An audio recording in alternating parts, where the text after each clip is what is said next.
Hi friends, welcome back to my channel. ಇವತ್ತು ಸೂಪರಾಗಿರೋ coconut laddu ಮಾಡೋದು ಹೇಗಂತ ಹೇಳ್ಕೊಡ್ತೀನಿ. ಬನ್ನಿ ಫ್ರೆಂಡ್ಸ್, ಮಾಡೋದು ಹೇಗಂತ ನೋಡೋಣ. ನೋಡಿ, ಫಸ್ಟು ನಾವು ಸ್ಟವ್ ಮೇಲೆ ಒಂದು ಕಡಾಯಿ ಇಟ್ಕೊಳ್ಳೋಣ. ಕಡಾಯಿಗೆ ನಾವು 1 ಟೇಬಲ್ ಸ್ಪೂನ್ ಅಷ್ಟು ತುಪ್ಪ ಹಾಕ್ಕೊಳ್ಳೋಣ. ತುಪ್ಪ ಒಂದು ಸ್ವಲ್ಪ ಚೆನ್ನಾಗಿ ಕರಗಾದ್ಮೇಲೆ ಒಂದು ಕಪ್ಪಷ್ಟು, ಒಂದು 1/4 kg ಅಷ್ಟು ಅಂದ್ಕೊಳ್ಳಿ, ಕೊಬ್ಬರಿ ತುರಿ ಹಾಕ್ಕೊಳ್ಳೋಣ.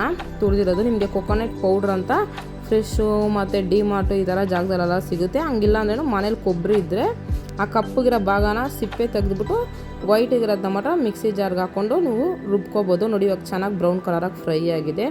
ಇವಾಗ ನಾನು ಇದಕ್ಕೆ 1 ಗ್ಲಾಸ್ ಅಷ್ಟು ಹಾಲು ಹಾಕ್ತಾಯಿದ್ದೀನಿ.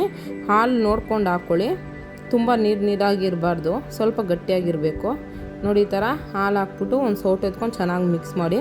ನೋಡಿ, ಚೆನ್ನಾಗಿ ಮಿಕ್ಸ್ ಆಗಿದೆ. ಇವಾಗ ನಾನು ಇದಕ್ಕೆ 100 ಗ್ರಾಮ್ ಅಷ್ಟು ಮಿಲ್ಕ್ ಪೌಡ್ರ್ ಹಾಕ್ತಾಯಿದ್ದೀನಿ. ಮಿಲ್ಕ್ ಪೌಡ್ರ್ ಹಾಕಿದ್ರೆ ತುಂಬ ಸೂಪರ್ ಟೇಸ್ಟಾಗಿರುತ್ತೆ. ಅದರಿಂದ ಮಿಲ್ಕ್ ಪೌಡ್ರ್ ಹಾಕಾದ್ಮೇಲೆ ಒಂದು ಸೌಟು ಎತ್ಕೊಂಡು ಚೆನ್ನಾಗಿ ಮಿಕ್ಸ್ ಮಾಡಿ. ಅರ್ಜೆಂಟಾಗಿ ಏನಾದರೆ ಫಂಕ್ಷನು ಇಲ್ಲ ಮನೆಗೆ ಇರೋದೇ ನೆಂಟರು ಬಂದರೆ ನೀವು 10 ನಿಮಿಷದಲ್ಲಿ ಮಾಡ್ಕೋಬೋದು. ಇದಕ್ಕೆ ಒಂದು 5 ರಿಂದ 6 ಟೇಬಲ್ ಸ್ಪೂನ್ ಅಷ್ಟು ಸಕ್ಕರೆ ಹಾಕ್ಕೊಳ್ಳೋಣ. ಸಕ್ಕರೆ ಜಾಸ್ತಿ ಹಾಕೋಕೆ ಹೋಗ್ಬೇಡಿ, ಯಾಕಂದರೆ ಮಿಲ್ಕ್ ಪೌಡ್ರಲ್ಲೇ ಸ್ವೀಟ್ ಇರುತ್ತೆ.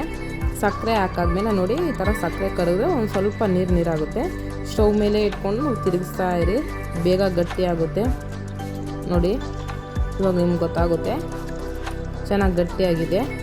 ಈ ಥರ ಗಟ್ಟಿ ಆದಾಗ ನಾವು ಚೆನ್ನಾಗಿ ಮಿಕ್ಸ್ ಮಾಡ್ಕೊಳ್ಬೇಕು. ಮಿಕ್ಸ್ ಮಾಡ್ತಾನೇ ಇರಿ. ಮಿಕ್ಸ್ ಮಾಡಾದ್ಮೇಲೆ ನೀವು ಸ್ಟವ್ ಆಫ್ ಮಾಡಿಬಿಟ್ಟು ಒಂದು 10 ನಿಮಿಷ ಸೈಡಲ್ಲಿ ಇಟ್ಬಿಡಿ, ಬಿಸಿ ಆರಲಿ. ನೋಡಿ, ಬಿಸಿ ಆರೈತೆ. ಇವಾಗ ಕೈ ಸ್ವಲ್ಪ ತ್ಯಾವ ಮಾಡಿಕೊಂಡು ಈ ಥರ ರೌಂಡಾಗಿ ನೀವು ಉಂಡೆ ಮಾಡ್ಕೊಬೋದು. ದಪ್ಪಗಾದ್ರೂ ಸರಿ, ಸಣ್ಣಗಾದ್ರೂ ಸರಿ, ನಿಮ್ಗೆ ಯಾವ ಅಳತೆ ಬೇಕೋ ಆ ಅಳತೆಲಿ ಉಂಡೆ ಮಾಡ್ಕೊಳ್ಳಿ. ನೋಡಿ, ಈ ಥರ ರೌಂಡ್ ಶೇಪಾಗಿ ಆದಮೇಲೆ ಒಂದು ಸ್ವಲ್ಪ ಫಸ್ಟೇ ಕೊಕೊನಟ್ ಪೌಡ್ರ್ ನಾವು ಒಂದು ಕಪ್ಪಲ್ಲಿ ಎತ್ತಿಟ್ಕೊಂಡಿರ್ತೀವಿ. ಆ ಪೌಡ್ರಲ್ಲಿ ಈ ಥರ ಚೆನ್ನಾಗಿ ಮಿಕ್ಸ್ ಮಾಡ್ಕೊಳ್ಳಿ. ನೋಡಿ ಫ್ರೆಂಡ್ಸ್, ಸೂಪರಾಗಿರೋ ಕೊಕೊನಟ್ ಲಾಡು ರೆಡಿಯಾಗಿದೆ. ಈ ವಿಡಿಯೋ ಏನಾದರೂ ನಿಮ್ಗೆ ಇಷ್ಟ ಆದರೆ ಲೈಕ್ ಮಾಡಿ, ಶೇರ್ ಮಾಡಿ, ಕಮೆಂಟ್ಸ್ ಮಾಡಿ.